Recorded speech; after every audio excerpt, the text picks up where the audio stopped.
we'll just wait another minute or so, and then Holly's going to do a presentation on our annual report that just got published. And then we'll open up to any questions on the annual report or anything in general.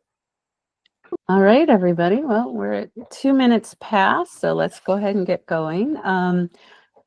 As Oliver said, thanks for joining us today. So I'll take a few minutes just to run through our brand new annual report that we just published, and then I will pass the mic over to Oliver, and he will take questions for our AMA. So we'll start out with here. So the annual report is available on our website, and I'll go ahead and share the link to that at the end here. And let's see. So first off, one of our consistent items is always our vision and mission. So we kind of put that front and center with every vision of accelerating clean energy by delivering the most sustainable critical metals. Our mission to harvest and process critical metals from the seabed while protecting the environment. And then what we do, we're building underwater robotic vehicles for harvesting critical metals. So we really do try and keep that front and center with everything we do. And we have 6 core values. Planet comes first, and that really is kind of the heart of what Impossible Metals is about. And we're determined. We're always trying to make the impossible possible. We encourage and share and respect all perspectives, and we'll talk about that a little bit later. We move fast. It's a fast-moving world these days. And then we embrace and learn from every success and failure, and that, of course, is really important. And then we act as owners, so we're managing resources responsibly and efficiently. All right. So again, one of the guiding principles, if you will, is to deliver responsible metals, so that responsible metals are mined and refined in a way that protects safety and human rights. It avoids widespread habitat destruction. So again, that's always front of mind for us. It's carbon neutral, avoids water scarcity, maximizes the potential for recycling and circularity, avoids loss of biodiversity, eliminates toxic waste, and avoids displacing indigenous people or communities. So all really, again, really important ideas to keep front and center for us. Right. So we have a year in review here. It was a really good year, to say. So I'll just go through it real quick. So in January, Oliver was introduced to Peter Jansen in Saudi Arabia. And then we published a blog post about why DSM will be less expensive than traditional land mining. In February, Peter Jansen joined us as Chief Commercial Officer, so that was pretty exciting. And also very exciting, we had the first Eureka 2 ocean deployment via Fort Pierce, Florida. So February was a pretty amazing month there. In March, Oliver was selected by the community-driven process to speak at South by Southwest in Austin. That's pretty cool. And Time and Statista named Impossible Metals as one of America's top 250 green tech companies of the year. And we were at place 119 out of 250, if you were curious. And that was just an amazing March. So right, the year's starting out great. April, we had attendees at an ISA workshop on technology in Porto, Portugal. And the second Eureka 2 fully autonomous deep water ocean test happened. So amazing. And again, we have all of this on the website, and we have links through on the annual report.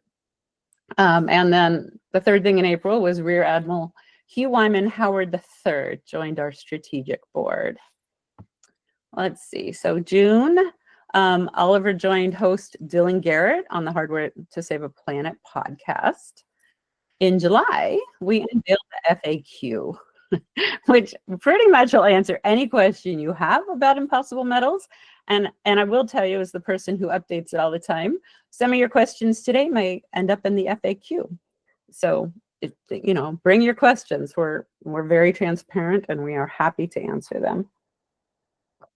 So in August, we had our 4th scientific roundtable, and that was to discuss the testing and monitoring plans for the Eureka 3 test in the Eastern CZZ contract area, which is under BGR's contract. Then in September, the UMC Underwater Minerals Conference took place in the Cook Islands, and we presented there. And in October, we released the Eureka 3 pilot collector plume modeling study. I don't think I could say that 3 times quickly. And we have, of course, a link to that on the websites. So you're welcome always to look at that. And then November was a really extra busy month for us. So we had a successful demonstration of the Eureka 2 coordinated PICs live up in Collingwood in the harbor. And that successfully demonstrated Eureka 2 capabilities for invited contractors, NGOs, and regulatory stakeholder audiences. We announced our collaboration with BGR to test in BGR's exploration contract area in the CZZ. And then really dug into this one a bit. We published a blog post about how important the EIA is in DSM decision making. So, you know, all in all, a really great year. So let's go on here. There it goes. So part of our annual report process is talking about ESG.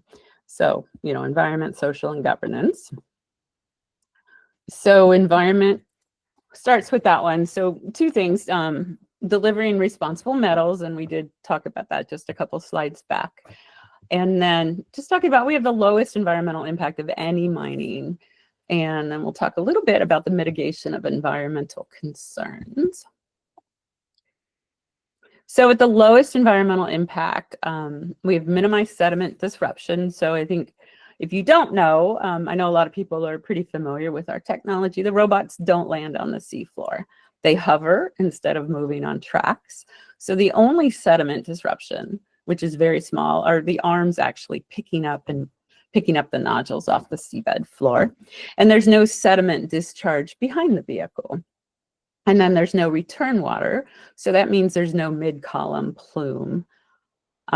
So all very minimized sediment disruption. And then for protecting the biodiversity, we leave 60% of the nodules undisturbed. And the computer vision and AI actually identify the fauna to avoid. And then we can program an area around fauna, called a nodule island, and, you know, set up patterns or percentage of nodules, and we will, you know, we are continuing working on that, and will with the scientific study on that. So also our technology, we are really working on mitigating any kind of environmental concerns. So the first concern is loss of hard surface. So we use selective harvesting, essentially leaving 60% of the nodules undisturbed to protect the habitat. Second concern, loss of biodiversity and habitat. So again, our vehicles use advanced AI to avoid disturbing the areas with visible life, which is the megafauna. The third concern is sediment disturbance and pollution. Also a fishing impact on the fishing that goes on in the oceans. So our vehicles hover over the seafloor without a riser pump or discharge plume, again, ensuring minimal impact on sediment disturbance. The fourth concern is noise or vibration disturbance. So we don't use positioning or riser pump systems. So our vehicles, which are autonomous, have virtually no noise or vibration impact. The fifth one, light disturbance. So we're only using low luminance lights and only during nodule picking. Otherwise, our vehicles are without light. And then the last concern is the greenhouse gases emission. So we do have a net zero commitment for commercial operations to just ensure the cleanest possible ecological footprint. All right. So There we go. So you can see our AI working to detect life in this short little video.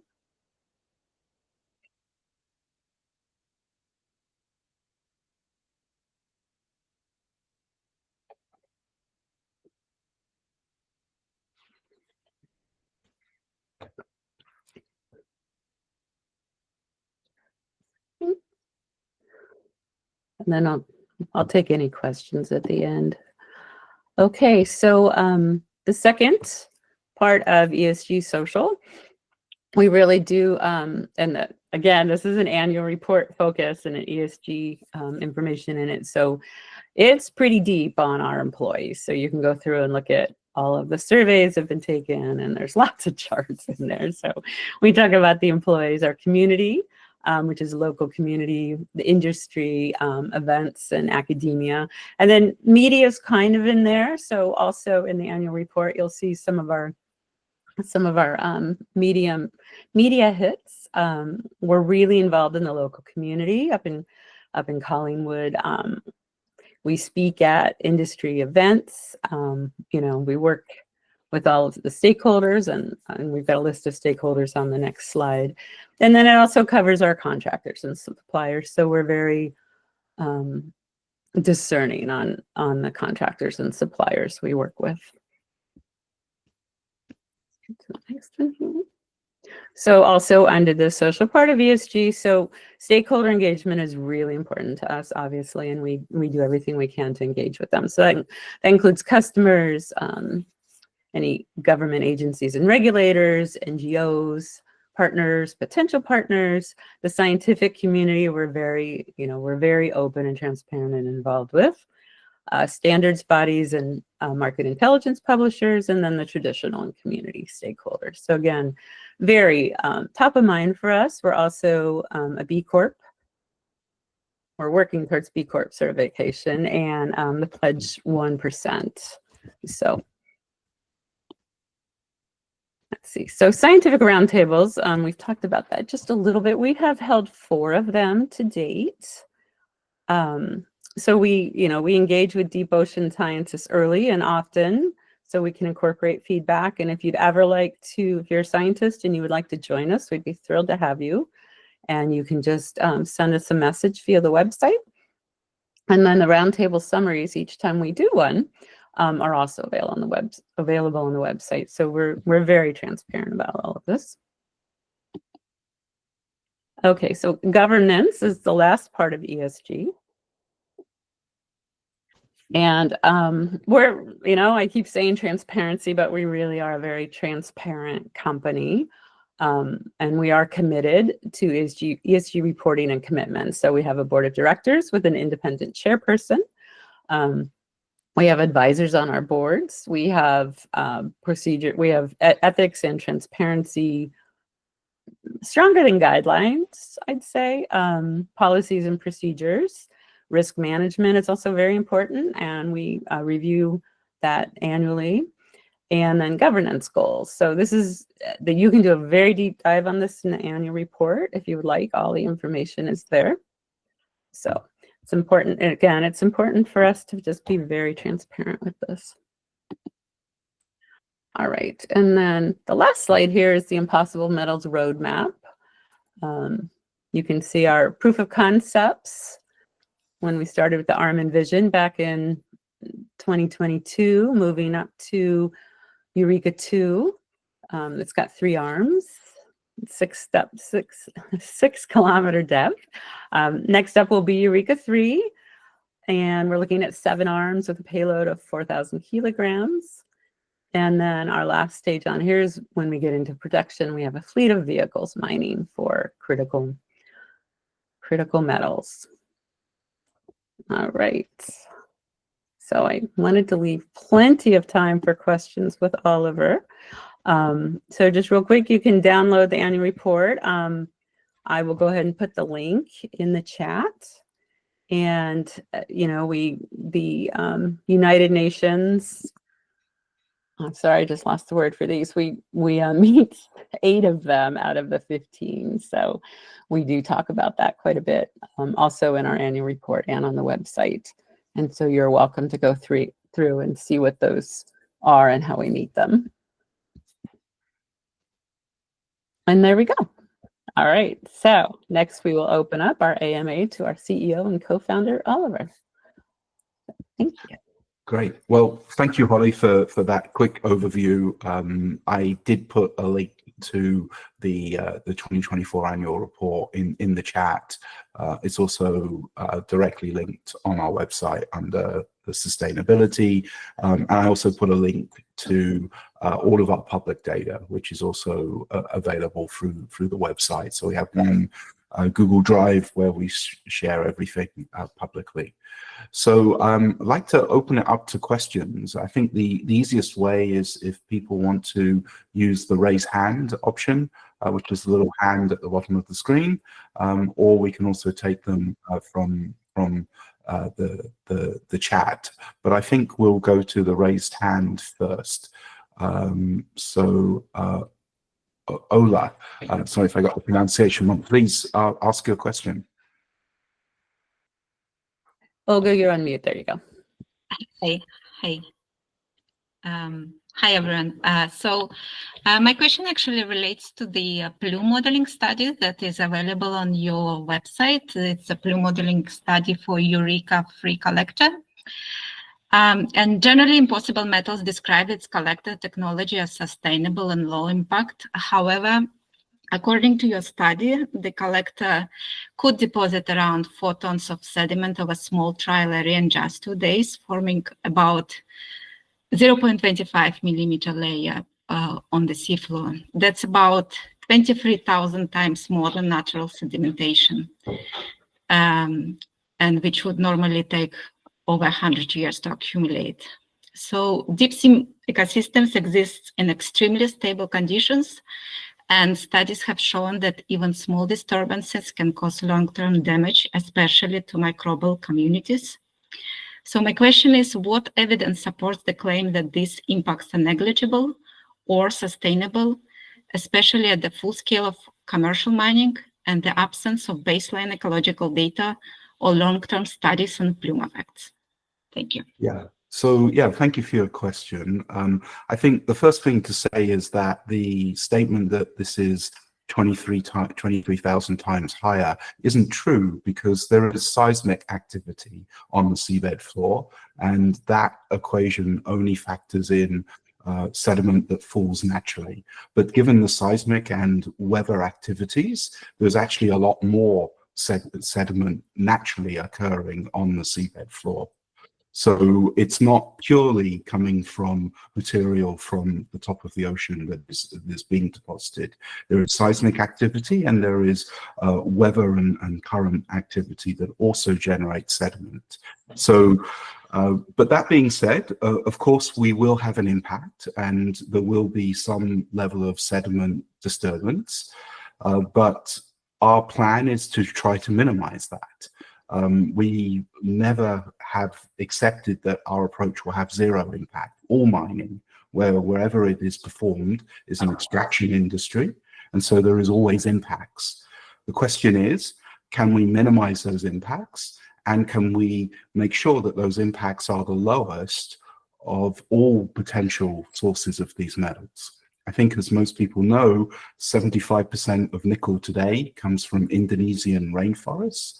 About 75% of cobalt comes from the DRC, and there are artisanal mining, there's child mining, questionable labor practices. So we will have an impact. I've never claimed that our approach will have zero impact. There will be an impact. The study is modeling a potential impact. We think in time, with improvements of our technology, for instance, how we actually pick up the nodules. Currently, we're a little bit crude in the way that we pick them up. I think with more precise targeting, we will avoid less sediment disturbance, so we will get the number down. But I think the fundamental question is, for society, should we mine where we have the largest impacts to people and environments, which is what we do today with environments like Indonesia and the DRC, or should we go to an environment that has predominantly bacteria. I think studies have shown that the vast majority of life on the deep abysmal plains is bacterial or microscopic. There is other forms of life, but the vast majority is microscopic, and there will be some impact to that.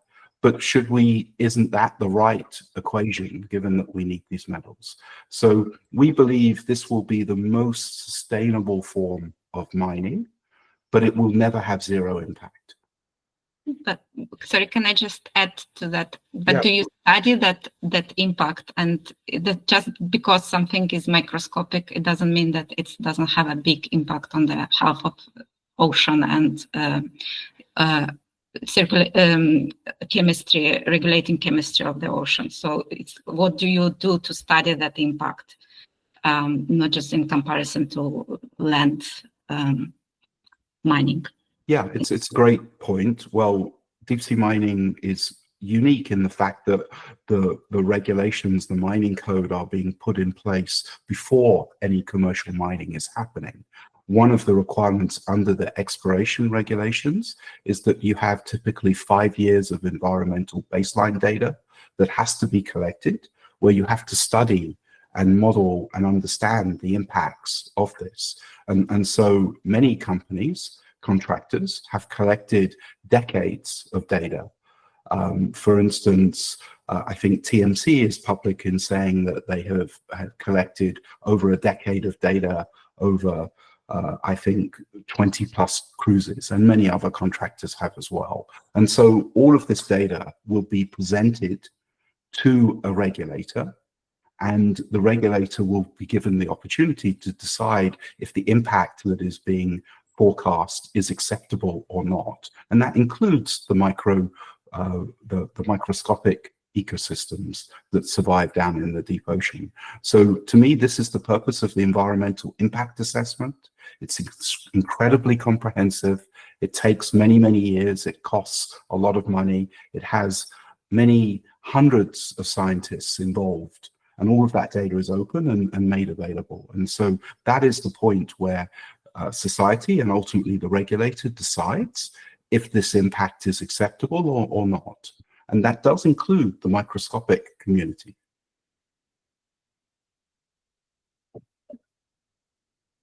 One final thing I would say, and we'll put a link in the blog post, we wrote, with some help, quite a detailed blog post on the environmental impact assessment, how it is done, what is it trying to achieve, and I think that's quite a good reference. So we'll put a link to that on the chat. I encourage everyone to read that. As I said, most industries that have environmental impacts only put this level of regulations in place after an incident. There's a problem, there's an oil spill, or there's a big environmental disaster, and then the regulations come. This is unique in the fact that for the last 30 years, the International Seabed Authority has been working on establishing the mining code and the rules. And I think that that's quite unique. Okay, let me open the queue and let's go to the next person. Julie, please go ahead. Hey, thanks for that overview. I was curious, Oliver, now that the tech is moving along, you know, how many of these vehicles do you envision being in the water, like at the same time, or with how many host ships, like to make it scalable? So let's say we're with the version with 7 arms. Yes. I'm just curious the scalability, how you guys are thinking about that now. Yeah, so we have put some data out on this. We published our economic model, where we show how we scale from a modest number, maybe starting with, I think, 15 Eureka 3s to start with, and 2 ships. But ultimately, we would scale to hundreds of vehicles and maybe four ships, and potentially even Eureka 4s. Eureka 4s are larger, they have a bigger payload. And one of the attractiveness of our approach is that it is very scalable. You just need additional robots. It's much less capital intensive than the alternative. Thanks. Lindsay, please go ahead.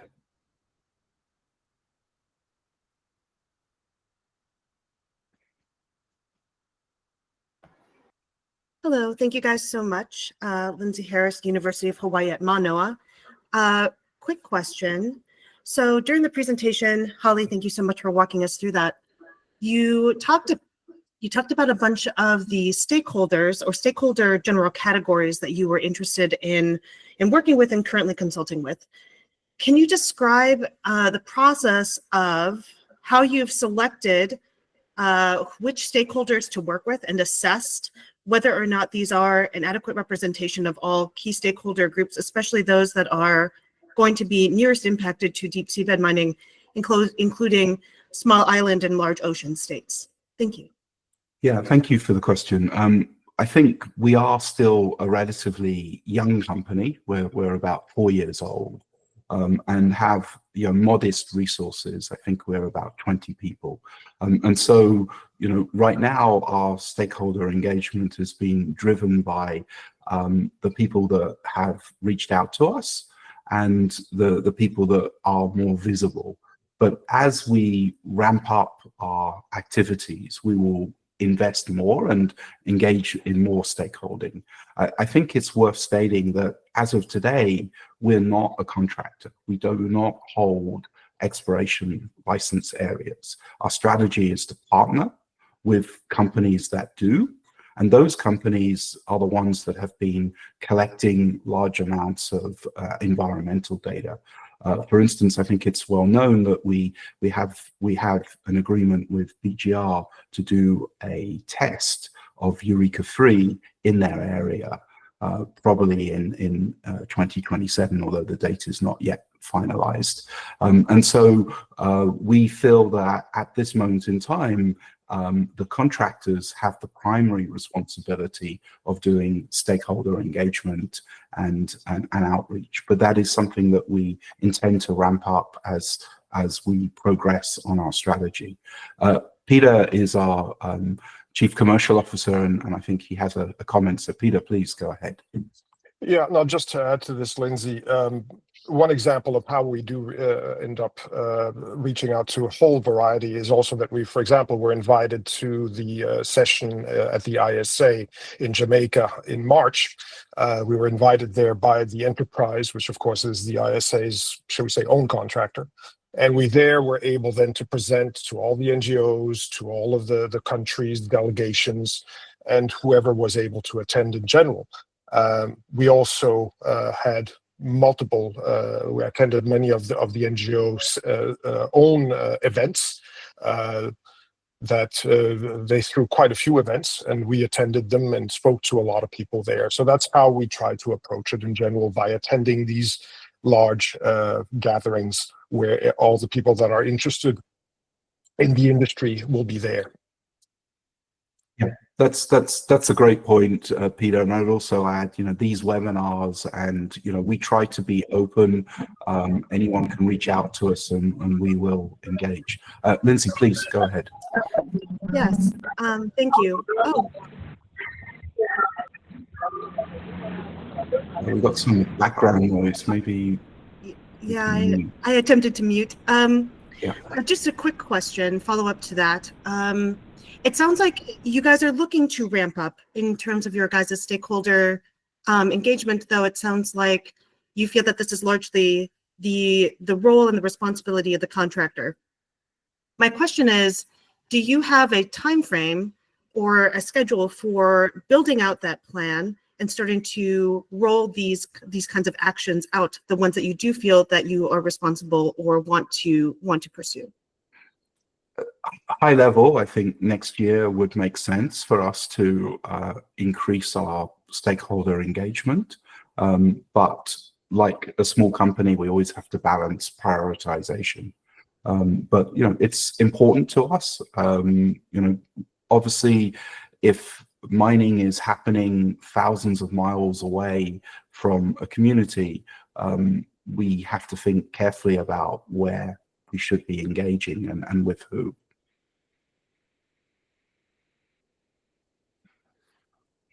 Thank you. Yeah.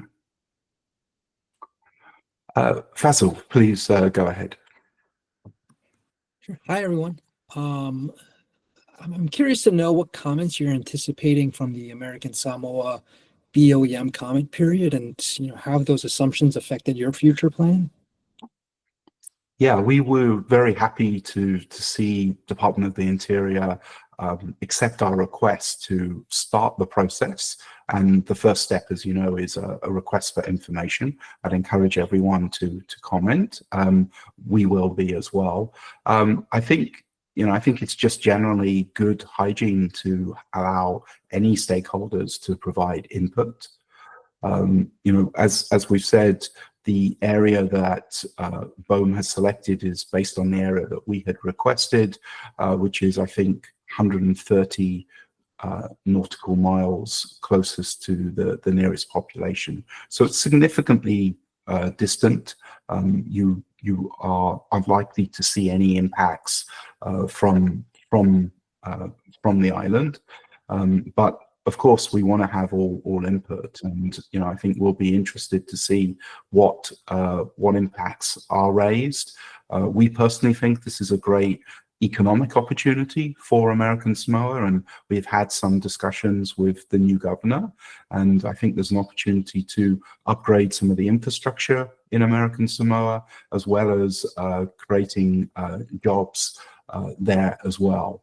And so hopefully that would be represented as well. Rahul, please go ahead.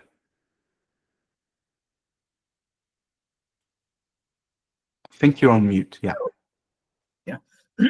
Yeah. Okay. So a related question to that, whether the license that will be applied, whether on behalf of American Samoa or whichever, will it be within the outer continental shelf of the US or in the international waters? It's actually in the exclusive economic zone. So it is within the 200 nautical miles of the island of American Samoa. So that is, I think, uncontroversial. It is purely federal waters, and it's regulated by Department of the Interior, Bureau of Ocean Energy Management, similar to if the mining was happening on federal land in the US. It would be regulated again by Department of the Interior. Yeah, I understand that. So, but then does BOEM offer, or whatever it is, the application, will it also apply to applicants outside the exclusive economic zone of the US, or is it within? So BOEM's jurisdiction is purely within the exclusive economic zone. It may extend to the outer continental shelf as well. I'm not precisely sure on that, but BOEM does not have jurisdiction in the area beyond national jurisdiction. That is a different regulator, that is NOAA, which is part of the Department of Commerce. Got it. Thank you.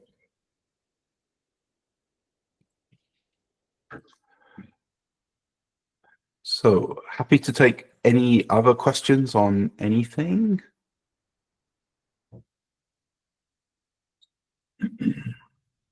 Okay, I think we have a few. Deep Blue League, please. Hi, thanks for facilitating this. I was wondering if you've had a timeline from BOEM for each stage of the lease evaluation process. I wish we had. That would be very helpful, I think, for all, but we do not have that. We do know that the request for information has a 30-day for comments that started, I think, about a week ago, but we do not know how long all of the steps in their flowchart will take. Do you do you anticipate it being a multi-year process, for instance? How long do you anticipate it lasting? I think so, but it's difficult to tell. To our knowledge, this has only happened once before for gold, and it didn't go very far, and that was quite a long time ago. So it's the first time they're really doing this for critical minerals. So it's difficult to say. Obviously, the president's executive order encourages urgency. But I suspect that to get to a lease sale, and to be clear, they have not made that decision. That's a decision that would be made over the process of this consultation. But I would be surprised if that lease sale happened in less than a few years. Thank you. You had made a number of recommendations to the Natural Resources Committee, and I know a lot of them would require legislative action, but in the new environment, are you sensing an appetite to address any of them, for instance, from a 20-year lease to a 30-year one, that kind of thing? I think there is some appetite. We believe that there is some groundswell support for legislation to update and improve some of the existing laws, but it's still pretty early days. Okay, thank you. Thank you. Kiran, please. Thank you. Can you hear me, Oliver? Yes. Yeah, good. Thank you.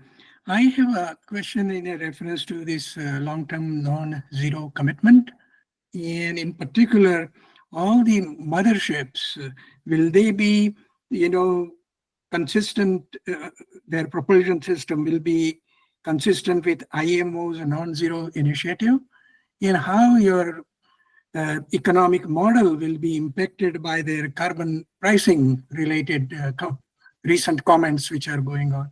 Any insight on that? Because, that thing, spreads over a period of almost 30 years or so. And I was wondering, any comment or, how do you plan to attack or comply with that? Thank you. Yeah, it's a great question. So our net zero commitment is for volume production, and it is for the actual operation of the robots, the power that's used for that, the transportation ships, and the mineral processing. So it's very comprehensive. Now, we have already factored that into our economic model. We are assuming in the early years that we are buying carbon offsetting because the shipping infrastructure is probably not available in the short term. In the longer term, we are excited to see newer technologies coming that can capture carbon emissions and ultimately move to low carbon solutions. So that is already factored into the economic model that we published a few months ago. Okay, thank you. And on this carbon offset, if I may suggest one option which has been talked about lately is the orphan oil wells which are spewing out methane. There is an effort to keep them, and there is a systematic measurement of that one also. And as you know, the carbon offset option has many a time a lot of questions, Means try to select the option which is least controversial. That's the suggestion, And hence the suggestion of, keeping the orphan wells, oil wells for the methane reduction, Thank you. Yeah, I'm just going to go to Peter because maybe he has a comment on this comment. Peter?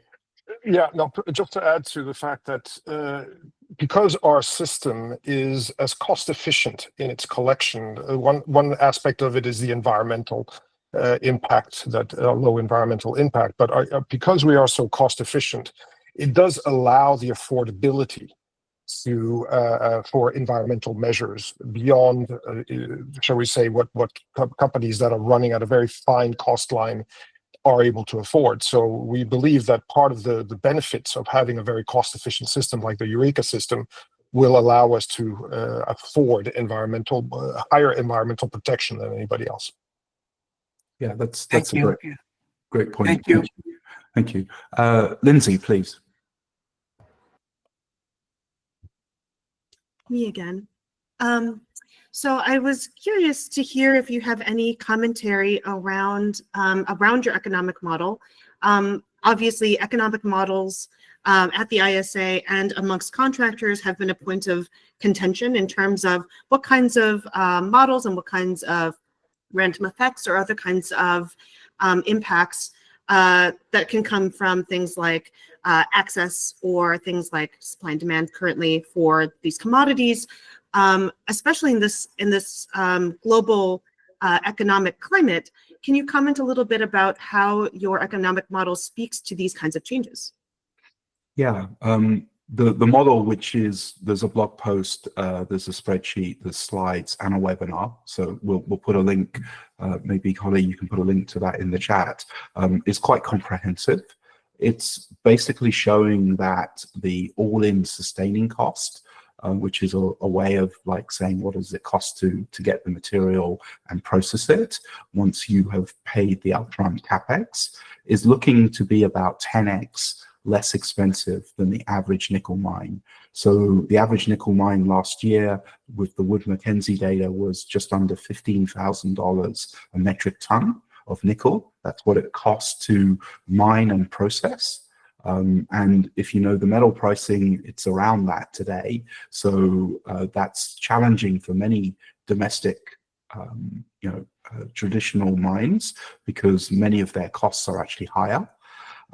Our estimate is that we are going to be below 1,500, so 10 times less expensive. And the reasons for this, again, we have a blog post on why we are going to be so less expensive. But again, it's driven by the fact that you have 4 metals in one resource. So nickel, cobalt, copper, and manganese. That's very rare to find on land. And the resource just lies unattached, the polymetallic nodules on the seabed floor. So there's no drilling or blasting or tunneling. And then the third reason is that we don't have to pay for costly terrestrial infrastructure. Most new mines are by definition low grade in very remote locations. And because of the remote location, let's say the middle of Africa, you have to build all the infrastructure, the road, the power, the accommodation and infrastructure for the workers, etc. All of that has to be priced into the offtake of the mine. And so our expectation is that when deep sea mining comes to market, it will be at a substantially lower cost than land-based mines in Indonesia and Africa, and will ultimately result in the metal prices going down, meaning more and more mines will close on land, and more of the industry will switch from poor ESG practices in places like Africa and Indonesia to high, good quality ESG practices in the deep sea with the technology that we're developing. The final thing I would say is that our technology helps to lower the cost by being fully automated and avoiding a dedicated production support vessel. So if you're familiar with TMC, they have a ship called the Hidden Gem. In our approach, that ship does not exist. The cost, the capex, the opex, the 100+ crew are all not required. We just use the bulk carriers that TMC still require, and we use them to launch and recover our robots. And so that again helps to drastically lower our cost. Did that answer the question, Lindsay? It answered relative to other nickel mining operations that are terrestrial, but not as much focused on how this speaks to the current fluctuating, very dynamic commodity market globally. Okay, so ultimately all commodities are dependent on supply and demand, and so where we impact is supply. So we will bring on board a large supply at a lower cost point. And so the expectation is that commodity prices will ultimately decrease. And that will then mean that the high cost producers will have to stop because they will lose money. And we have seen this happen. In the last 5 years, Indonesia has gone from a small nickel producer to now over 75% of the world's nickel is produced from Indonesia. What has happened is that some of the high-cost producers in places like Australia have effectively closed. They've gone into care and maintenance because they cannot compete economically. The bad news for the planet is the Australian mines have much higher ESG standards than the Indonesian mines. And so unfortunately, what's happened is that we've gone from high quality, high ESG standards in Australia to low ESG standards in Indonesia, but it's been driven by economics. We believe we can do the similar thing to Indonesia and actually offer a lower cost alternative but still have very high ESG standards. And the one thing that I think that is of the ESG that isn't talked enough about is the social. Mining has a terrible reputation globally because it kills people. It literally does kill people. And, you know, that's to do with the pollution, the accidents, the people that are actually working on the mines. It has forced labor, it has child labor. All of this is terrible. And the beauty of seabed mining is that we will not have any of these issues. I can guarantee you that nobody lives thousands of the miles off sea, 3 to 4 miles deep. So we will have very little, no social impacts. And I think that's a huge win for society. Peter, I think you were going to add something. No, well, exactly. Going back to the point, which is that market prices fluctuate all the time, and therefore all mining is based on who can perform at the lowest cost. Is how resilient are you, and how much can you afford to do environmental protection? One of the things that's heavily overlooked in the discussion is, for example, that the cost of waste. So, for example, if you take copper mining today, on a global average, 1 ton of ore on land generates 0.4% copper. That's the global average. So 99.6% waste.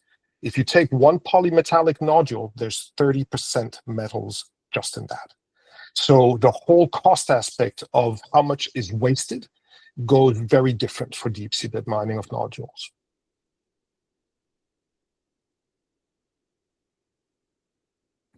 The other point that we haven't touched on, I think, is the geopolitics. That, you know, China's been incredibly smart, and although they don't have many of these resources in China, they've invested a lot of money in mines in Africa and Indonesia. And this now caused challenges because no country wants to be dependent on any other. And so the geopolitics of this is a challenge, and I believe seabed mining is an alternative because it's an area that no one country will necessarily control. Bob, please, over to you. I think you're on mute, sorry. Nope, can't hear you.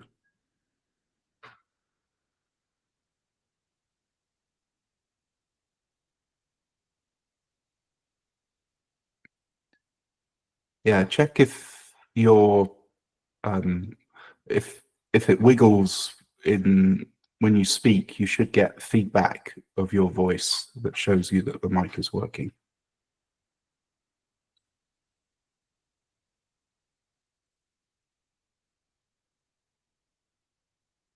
No, maybe I don't know, maybe it's because it's connected to some ear pods that you normally use, Bob. I don't know. Hear you guys now. Ah, Yes. now you're in. You're in. We can hear you now. Yeah, Bob, we were hearing you.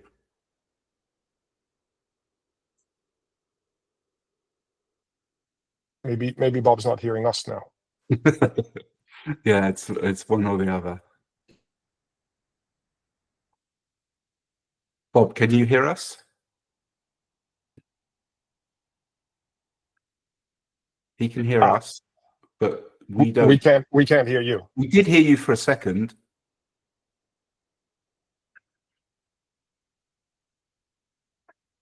Go ahead.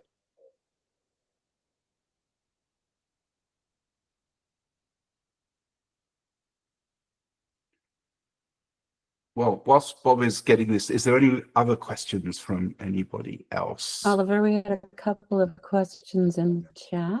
Yeah, please. Let me get back to them. I just added some reports, everybody. So Val asked, what software do we use for mechanical and electrical design and simulation? That's a good question, and I don't actually know. Yeah, we'll have to get back to you on that. I'm not doing the design work, but we can get back to you on that one. Okay, and then he had a second question. New Zealand suspended 11 million USD aid to Cook Islands for its close ties to China and deep sea mining. What do you make of this situation? Yeah, I read about it. I think it's a bit concerning. I know the Cook Islands, is has quite good economic supports and cultural supports from New Zealand, and I know that the Cook Islands signed an MOU with China for deep sea mining. It's I think a bit concerning. We would like them to get this resolved, but I'm not intimately familiar with the politics of what's going on. But it does seem, as an observer, that Cook Islands maybe should have done more consultation, but maybe they claim they did. As I said, I'm not really close enough to it to understand it with any level of detail. Peter, maybe you have more on it than me.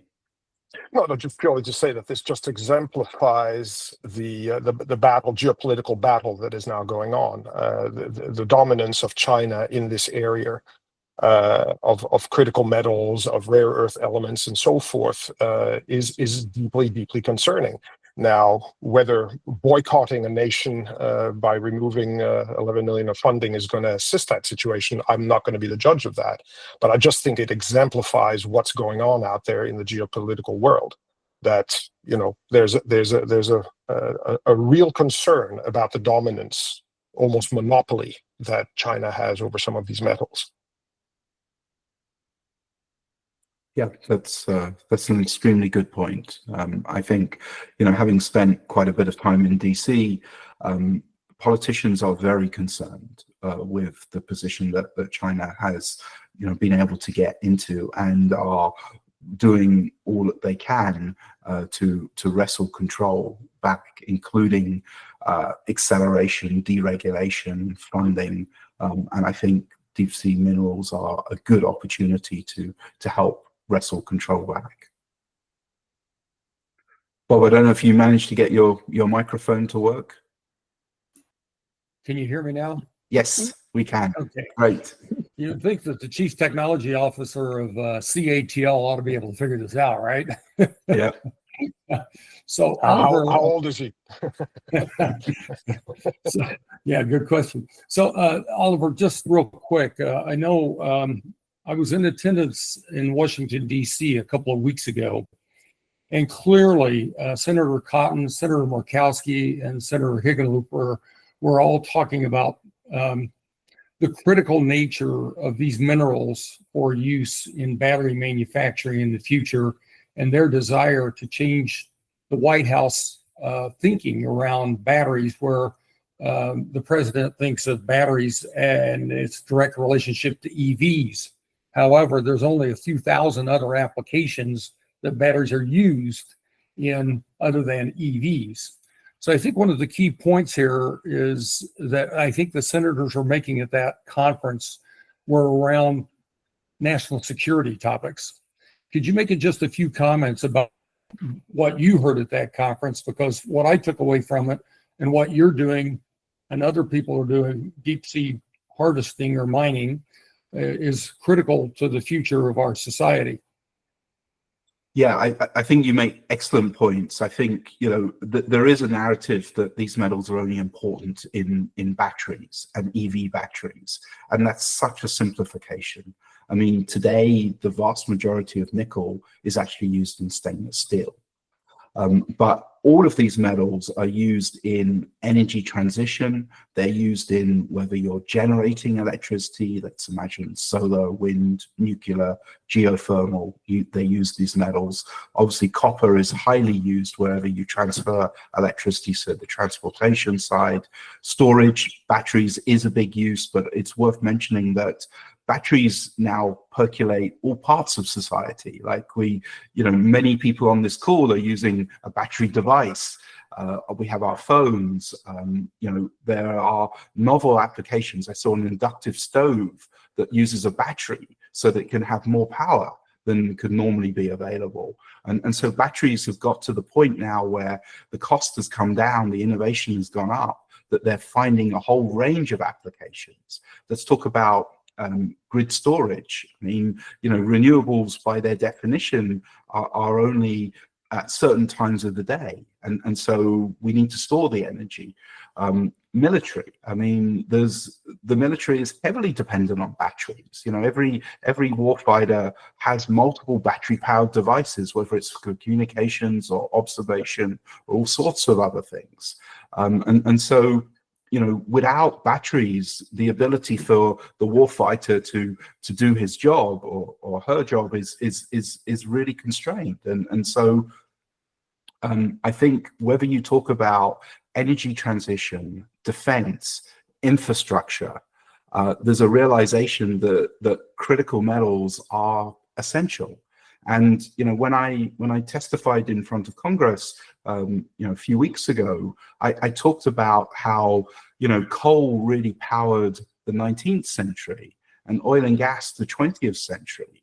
But it's critical minerals that will be the key enabler of the 21st century because of electricity. And I really believe that. And that's why they are so strategic. And that's why we see, I think, people in DC and people in Brussels realizing that, we cannot have all of this source of this key material in control of China. We need an alternative source. And China's just been smart. They figured this out 20 years ago. And we're playing catch up. But fortunately, I think deep sea minerals is that opportunity for us. I think it's unique in the fact that the resource is large. The speed to get it is quite quick because of all of the environmental work that's been done. And the environmental impact will be significantly less because the reality is there is much less life on the deep ocean. Now, it's unique and precious, and we need to preserve it as much as we can. But fundamentally, there is much, much less life on the deep ocean, 3-4 miles deep, than in a rainforest. And the vast majority of that life is microscopic, vast majority.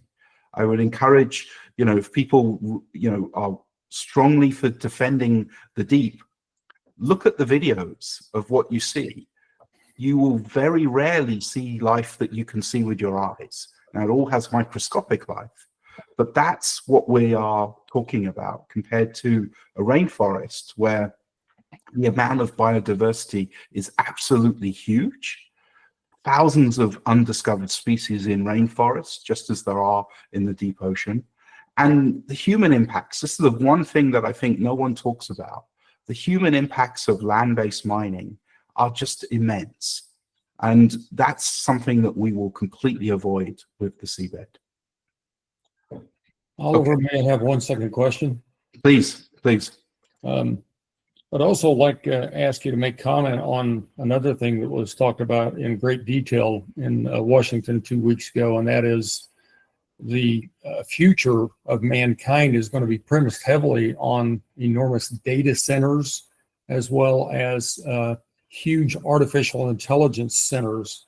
And just speaking with an old buddy of mine that is the vice president of Amazon's new data research center that they're doing for energy storage to support the data centers and supporting those artificial intelligence, they're talking about $85 billion investments or greater just in these energy storage systems.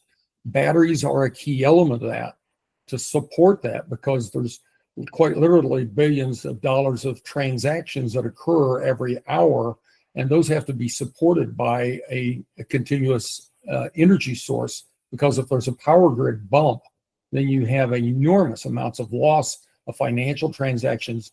And military also has that same kind of data center support, but you cannot afford to have a power bump take out an entire complex. So batteries are playing a critical role in that. So maybe you could make some comment on what you heard at Washington a couple of weeks ago. Yeah, I mean, obviously everyone's talking about AI and AI factories as Jensen Huang talks about it from NVIDIA as like data centers and the demand. And as he said, batteries are going to be crucial in making sure that there is reliable, consistent, and high power requirements. And so that's a big use. But let's not forget, all of these data centers have massive amounts of wiring to connect them up. And so that's copper. And of course, where is this energy going to come from? You know, it's going to be supplied probably from elsewhere, ideally with renewable or nuclear or other forms. All of that is going to use critical minerals. So wherever you look at the energy generation, the storage, the use, it's all fundamentally needing critical minerals. That's why critical minerals are very much I think the 21st century equivalent of oil and gas, or the 19th century equivalent of coal. We are actually over time, but I think Kieran has his hand up, so please, let's. Thank you, Oliver. I just wanted to add one point of information on this AI data centers and whatnot.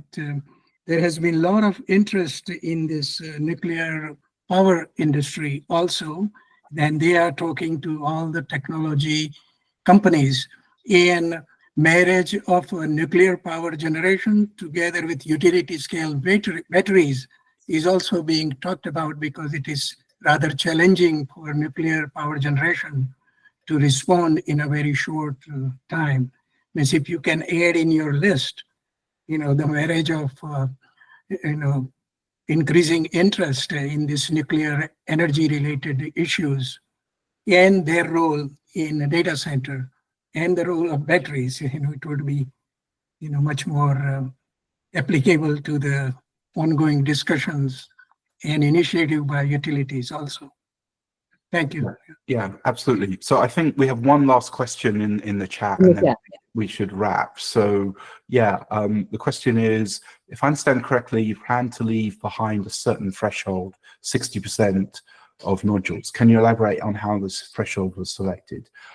It's an arbitrary number at this moment in time, but what we want to do is work with a panel of marine scientists to work out what is the optimum number.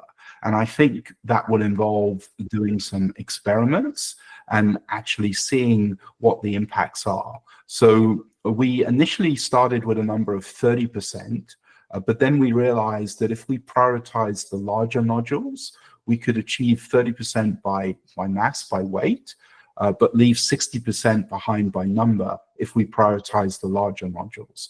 But it's a number we chose to be in our economic model, but ultimately we're going to work with marine scientists and potentially run some experiments to fine tune and decide precisely what the number will be.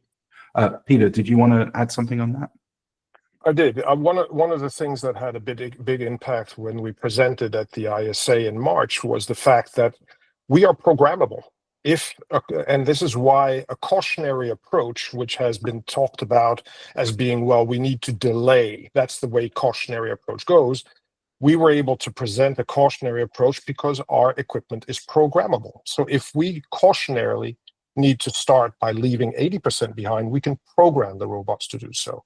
And then we can gradually, as we gain more knowledge, cautionary, we can then expand and leave less behind and collect more. But that is a very different approach to cautionary that only our technology can do. If you go with the other type of tractor sort of driving on the seabed approaches, either you collect or you don't. There's no programmability involved in that. So that does give us a big advantage. Great. Thank you, Peter. Thank you, everybody, for attending. Appreciate the questions. We will publish this webinar on YouTube and on our podcast.